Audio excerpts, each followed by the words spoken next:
Assalamualaikum Pak, Sugeng Dalu Pak. Dalu Mas. Sugeng Dalu. Ya kabar ya. Wah, alhamdulillah saya Pak.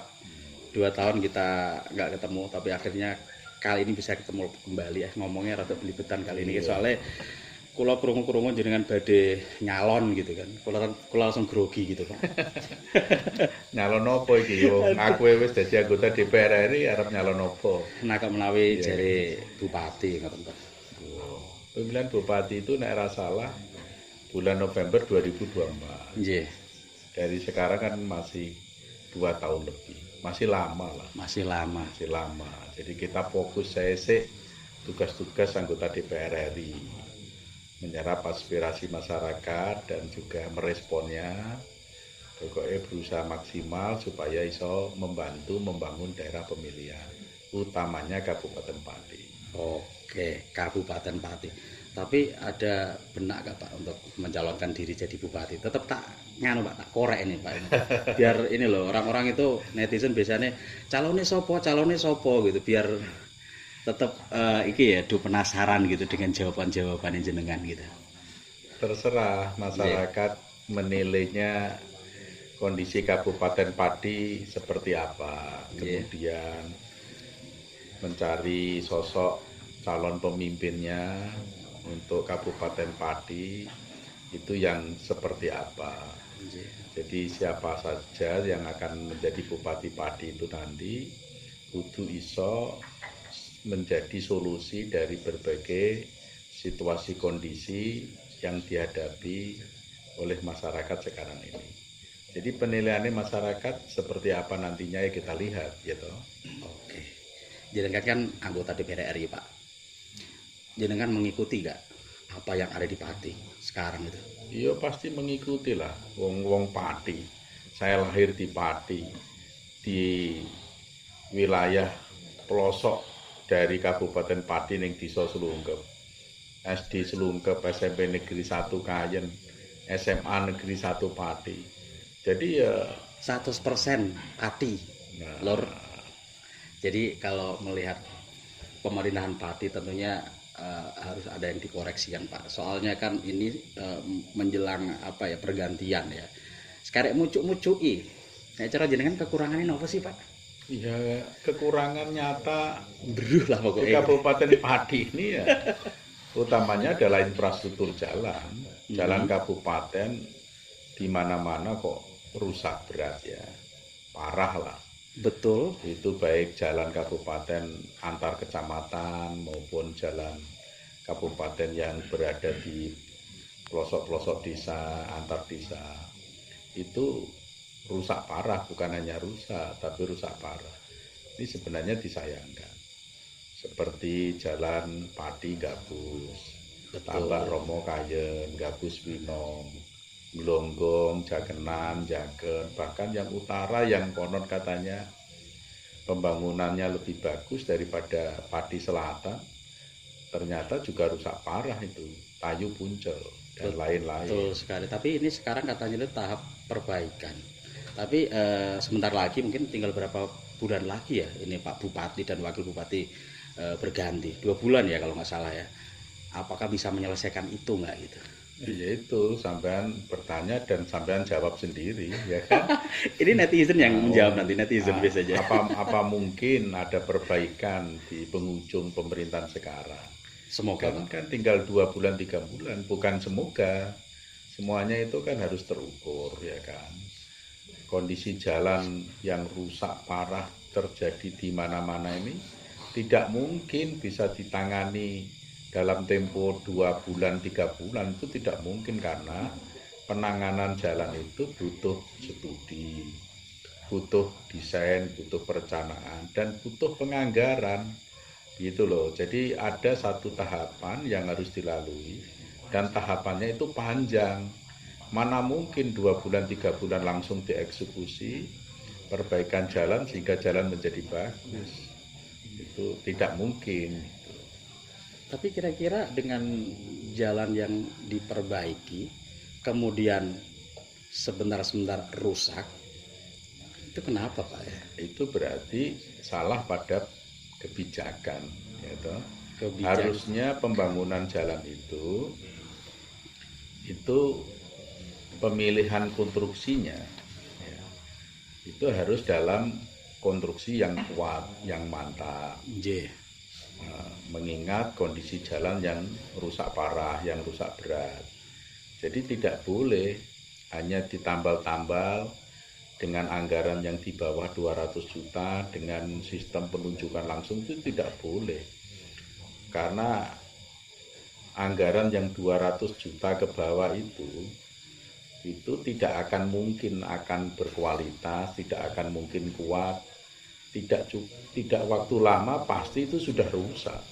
Makanya metode penanganan jalan itu juga harus dievaluasi. Tidak boleh dengan cara penunjukan langsung, tidak boleh dengan anggaran yang di bawah 200 juta. Ya harus sekian miliar untuk 1 kilometer dengan konstruksi yang kuat, misalnya cor beton, dengan ketebalan tertentu, misalnya 25 cm, dengan pembesian, gitu ya. Jadi langsung ada wujudnya. Lebih baik anggaran itu diwujudkan untuk konstruksi yang kuat, mendapatkan sekian kilometer, jumlahnya pendek, tetapi itu bisa bertahan lama daripada harus didistribusikan di banyak titik, tetapi tidak sampai 1 tahun, jalan itu sudah rusak, akhirnya kembali seperti itu terus. Kalau kata netizen gini Pak, proyek abadi. Kalau netizen bilang seperti itu, tapi ya embuh lah. Nanti kalau misalkan jenengan jadi bupati Pak, ini mengandai-andai aja Pak ya. Apa yang Anda lakukan? Jadi bupati itu kan masih lama. Pak. Masih 2,5 tahun. Ya kan? Semisal ini, ya semisal. Kan? Jadi bupati, apa tidak jadi bupati, yang jelas ini kan DPR RI ya kan. DPR RI. Tapi memang perlu dikritisi, betul. Perlu dikoreksi. Siapapun yang menjadi bupati nanti, metode pembangunannya harus dirubah. Termasuk cara penanganan jalan, manajemen keuangan daerah harus dirubah. Harus masuk dalam skala prioritas. Skala prioritas kalau saya cermati sekarang ini adalah pembangunan infrastruktur jalan.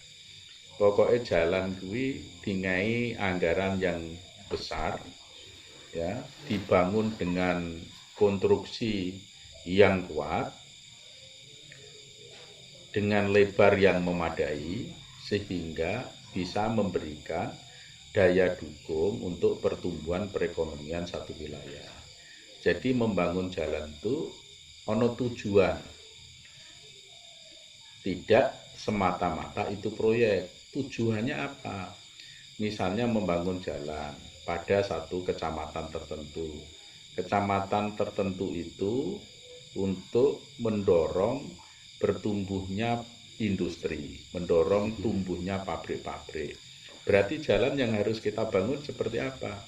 Jalan yang bisa dilalui oleh kendaraan berat. Sehingga investor itu tertarik untuk membangun jalan, untuk membangun pabrik di wilayah itu. Kemudian misalnya jalan itu kita bangun di satu kecamatan tertentu untuk mendorong pertumbuhan pariwisata.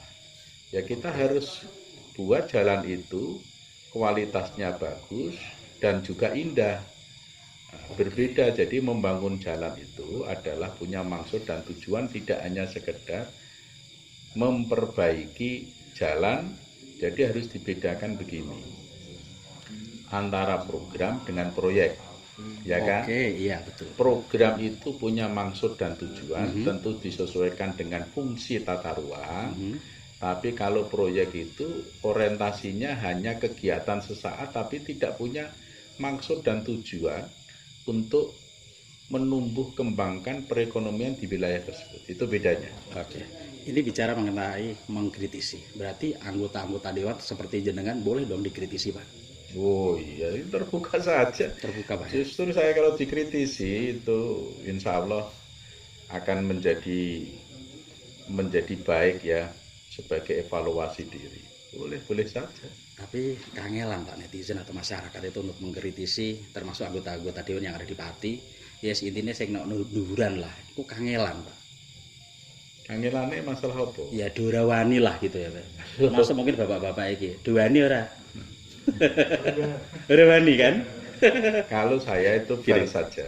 Fair aja, Pak ya. Kalau misalnya ada sesuatu yang kurang pas Nggih. dan Anda tahu, Nggih. kritisi saya sebagai masukan. Melalui langsung Ya langsung saja, saya itu bisa dihubungi sewaktu-waktu kok. Tetapi jangan sifatnya itu fitnah, ya.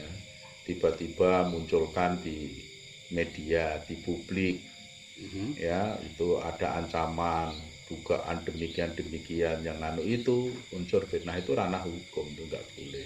Yang semacam itu, karena fungsi pers itu diantaranya adalah mencerdaskan kehidupan berbangsa dan bernegara. Jadi kudu memberikan berita yang bisa dipertanggungjawabkan, berita yang apa adanya. Oke. Ngono lho Lur, kabeh ora kok do wedi kabeh berita. Ya termasuk jenengan itu kudune ya wani ngomong tentang Kabupaten Pati itu apa adanya. Yang bagus ya diomongkan yang bagus. Jangan ditutup-tutupi. Yang jelek ya wedi ya Pak. Jelas wedi Pak ngoten niku Pak. Lah wedi termasuk Pak Usman iki orangnya penakut gitu. Jagungnya disambi ya Lor. Oh iya.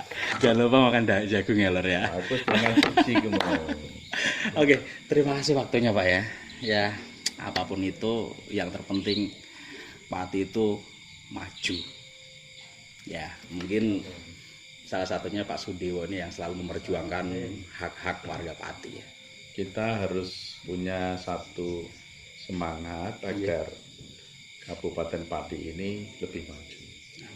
Sayang kan, Kabupaten Pati ini dalam sejarah perjalanan bangsa dan negara dulunya sebagai Karsdinan Pati, kabupaten yang terdepan di wilayah Karsdinan Pati di antara kabupaten-kabupaten sekitar.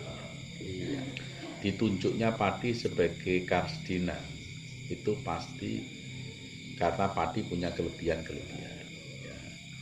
Tetapi kan sayang kalau akhir-akhir ini justru pembangunan Kabupaten Pati jauh tertinggal jika dibandingkan kabupaten yang lain. Jadi tidak ada alasan yang tertinggal itu karena COVID, karena refocusing. Semua merasakan COVID, semua merasakan refocusing, tetapi kenapa pembangunan di Pati tertinggal? Ini tidak fitnah, tapi kan juga didukung dengan satu data. Lihat jalan antar kecamatan di Kabupaten Grobogan bagus, Rembang bagus, tapi kenapa Pati rusak semua?